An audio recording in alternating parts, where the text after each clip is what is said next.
Hai My Deristi, novel Bos Tampannya Mati Rasa, part 115. Selamat mendengarkan. Mark di ruang bawah tanah bisa memantau semua yang terjadi di ruang pertemuan itu.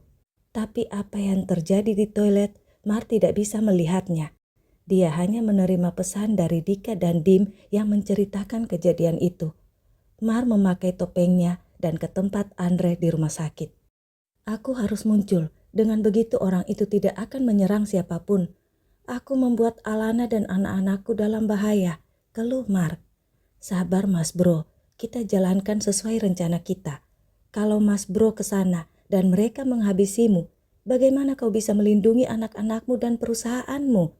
Kita sudah membahas ini sebelumnya, kata Andre mencegah Mark. Tapi kita nggak menyangka akan ada penyerangan begini. Kita juga tidak menyangka akan ada istri anaknya Mike. Orang yang menyerang itu pasti akan lebih kalap karena orangnya ketangkap dan satunya tertembak. Kata Mark agak kesal, tapi dia meminum jus yang diberikan Andre padanya. Sudah ada orang-orang Clay, juga ada Mike orangnya Alana di sana. Mike yang menembak orangnya ketua dewan itu. Dia menyamar di antara wartawan. Mike sudah sangat menguasai situasi karena dia sudah lama menyelidiki dan mengintai orang-orang yang ingin menyingkirkanmu dan menguasai perusahaanmu. Dia sangat bisa diandalkan. Itu sebabnya Alana mempercayainya. Sabarlah sedikit, bujuk Andre. Mark hanya bisa diam memantau dengan Andre. Tapi saat ada yang menyamar menjadi dirinya, Mark tak bisa menahan diri lagi. Begitu juga dengan Andre. Bagaimana cara kita bisa masuk ke sana tanpa ketahuan? Tanya Andre. Dulu aku punya jalan khusus ke ruanganku yang terhubung ke ruang pertemuan. Beberapa hari lalu aku dan Ara mencobanya. Itu masih berfungsi. Kita lewat lift itu, kata Mark. Andre diam, menyadari Mark juga sudah bergerak dan mempersiapkan diri. Ganti bajumu, kau harus tampil sebagai Mark, bos tampan yang berkuasa dan kaya raya, pemilik Dirgantara Company, ujar Andre mengambil setelan baju dari lemari kecil. Aku sudah mempersiapkannya, kata Andre menyerahkan baju itu. Mark berganti baju tanpa protes. Kau sangat ganteng, tampan sekali, sekalipun tanpa dasi dan jas. Sudah sangat lama aku tak melihatmu berpakaian begini, kata Andre terharu menatap Mark. Mark menepuk pundak Andre dengan rasa terima kasih. Andre juga berganti pakaian. Ayo kita hadapi mereka, jangan lupa pakai topengmu, kata Andre. Dua orang tampan dan kaya raya itu pun berangkat ke gedung Dirgantara Company. Mark dan Andre sudah tiba di sudut belakang ruang pertemuan yang tertutup tirai saat si Mark palsu menceritakan kisah sedih rasa sakit pengobatannya akibat kecelakaan. Mark masih diam karena Andre masih menahannya. Tapi saat Mark melihat si Mark palsu itu menyentuh Alana, dia sangat marah. Dia langsung mencopot topengnya dan keluar dari persembunyian. 3, 2, 1. Jangan pernah menyentuh istri dan anak-anakku kalau kau tak ingin mati yang kedua kalinya. Suara dingin dan arogan Mark memecah ruang pertemuan itu. Semua menoleh. Dad, teriak Dewa. Daddy. Dika pun sangat gembira. Ini pertama kalinya dia melihat langsung dedinya, Mark putra Dirgantara. Dia sangat senang dan merasa bangga. Dia ingin menangis saking merasa senang. Kak, Dedi ganteng sekali, lebih ganteng darimu. Dia sangat gagah, bisik Dika pada Dewa. Shh, sekarang bukan waktunya bercanda. Waspada, jangan sampai Mark palsu itu menyerang Dedi, kata Dewa memelototi Dika. Dika pun langsung serius menatap ke depan. Dedinya setengah berdiri dan pantatnya menempel di meja membelakangi si ketua pertemuan yang sangat panik. Kali ini si ketua sangat merasa inilah Mark yang asli. Hidupnya tamat sudah. Dia buru-buru berdiri dan agak berlari memutar deretan meja-meja untuk sampai ke depan Mark dan menunduk memberi hormat. Kau masih hidup? Sungguh masih hidup? Om sangat senang, Om. Si ketua menangis menjatuhkan diri bersimpuh di depan Mark. Aku akan mengurusmu nanti. Sekarang aku harus membereskan si penyamar itu. Dengus Mark dingin menyuruh si ketua menyingkir dari hadapannya. Kegemparan di ruang pertemuan itu melebihi kegemparan perang antar geng yang berebut wilayah. Itu Mark, Dia benar-benar Mark, seru si A. Itu Mark asli, kata si B. Iya, itu bos kita, itu Mark asli, kata si C. Dari caranya jalan dan berdiri, aku mengenalinya, itu bos kita. Dari dulu, setiap mendengar suaranya, aku akan selalu merinding. Kalian lihat, aku merinding dari tadi, kata si D bergidik. Ya, itu dia, bos kita masih hidup. Aku ingin menangis, hidup kita bisa berlanjut, seru si C bersemangat. Dia sangat mengingat semuanya. Dulu, dia hanyalah cleaning service, bekerja dengan rajin, tapi selalu direndahkan. Sekali waktu, dia sedang mengangkat sampah-sampah. Saat itu dia sangat lelah dan lapar, tapi dia disuruh kerja terus. Dia terburu-buru ingin cepat menyelesaikan kerjanya, supaya dia sempat istirahat makan sebelum jam kerja berikutnya. Tapi sebuah mobil menyenggolnya.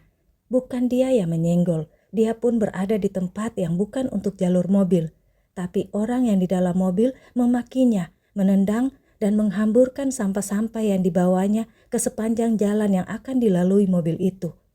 Dia disuruh untuk memungut kembali sampah-sampah itu sebelum mobil orang itu lewat.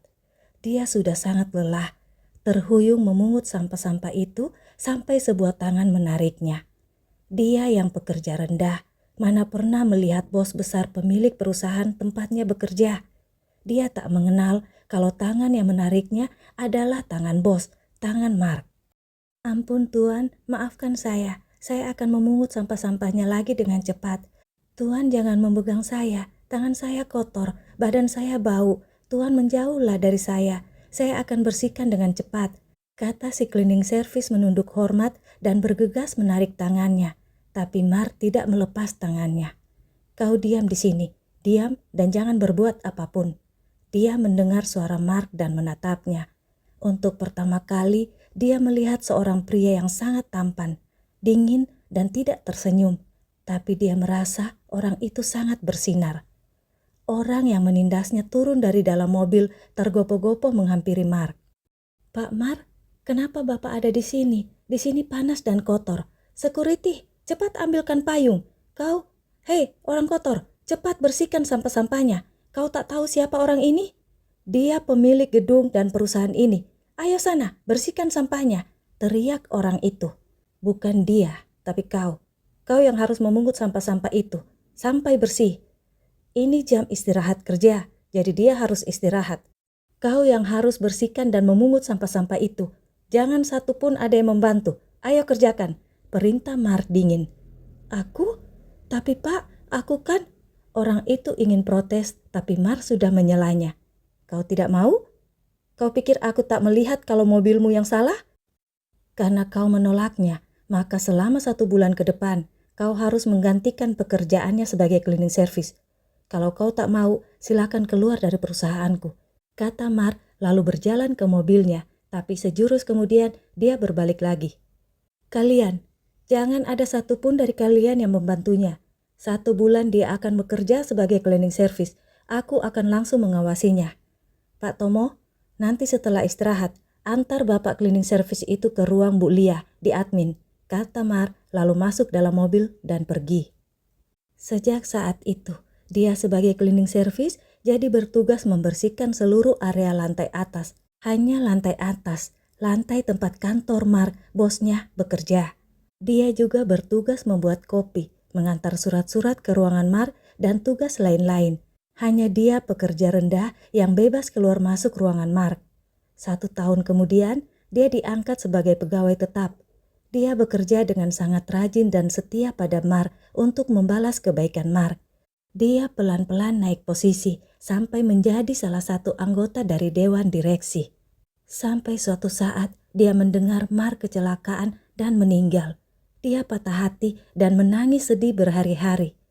Sekarang bos tampannya itu yang baik hati, yang selalu bersinar untuknya, masih hidup dan kembali. Dia menangis sangat senang. Orang-orang di dekatnya menatapnya heran, tapi dia tak peduli. Penyelamatnya masih hidup dan kembali. Wah, penyamaran yang sangat sempurna, sangat mirip denganku. Kau pasti mengeluarkan biaya yang banyak untuk itu. Aku akan mengganti uangmu itu. Tapi sebaiknya kau segera enyah dari sini dan jangan pernah datang mengganggu lagi. teriak si Mark palsu menunjuk-nunjuk Mark. Si palsu itu tidak bisa menyembunyikan kemarahannya. "Hei kau, siapa yang kau bilang palsu? Kau yang harus menghilang dari sini," teriak Dio. "Bro, biarkan dia menikmati kepalsuannya sejenak. Kasihan, dia sudah mengeluarkan biaya banyak untuk itu. Kalian sudah dengar cerita sedihnya bukan? Sangat kasihan. Atau mungkin dia hanya menggunakan topeng supaya terlihat mirip denganku. Biarkan dia, kita lihat sejauh mana dia bisa menyamar," kata Mar santai. Kata-kata Mar itu jelas saja memancing emosi si penyamar. Dia sadar dia sudah tidak bisa menghindar lagi. Dia pikir rencananya sudah sangat sempurna. Dia sama sekali tidak menduga kalau Mar yang asli masih hidup dan akan muncul di ruangan itu. Dia juga bisa melihat kalau orang-orang yang ada di ruangan itu bisa langsung membedakan mana yang asli dan mana yang palsu. Terlebih istri dan anak-anak yang ada di dekatnya. Dia bergerak cepat ingin menyambar Dika sebagai sandera, tapi Dewa bergerak cepat melindungi Dika. Amara juga bereaksi cepat melindungi maminya. Si penyamar hanya bisa menyambar Mona yang masih terlihat linglung. Pistol menempel di leher Mona. Untuk kedua kalinya di hari itu, Mona disandera dan ditodong. "Papa!" Mona merintih memanggil Mike. Amara yang posisinya berada di samping penyamar itu bergerak cepat dan menendang secepat mungkin si Mar palsu. Melihat itu Dewa dan Dika pun membantu. Alana secepat kilat menarik Mona. Terdengar tembakan lagi di ruangan itu. Semua orang terkejut dan panik. Tapi sejurus kemudian terdengar suara bakbuk-bakbuk dan teriakan kesakitan. Mar menyerang orang itu membabi buta. Emosinya tersulut melihat Alana dan anak-anaknya terancam. Dia memukul, meninju, menendang, bahkan menginjak-injak Mar palsu yang tersungkur di lantai menjerit kesakitan.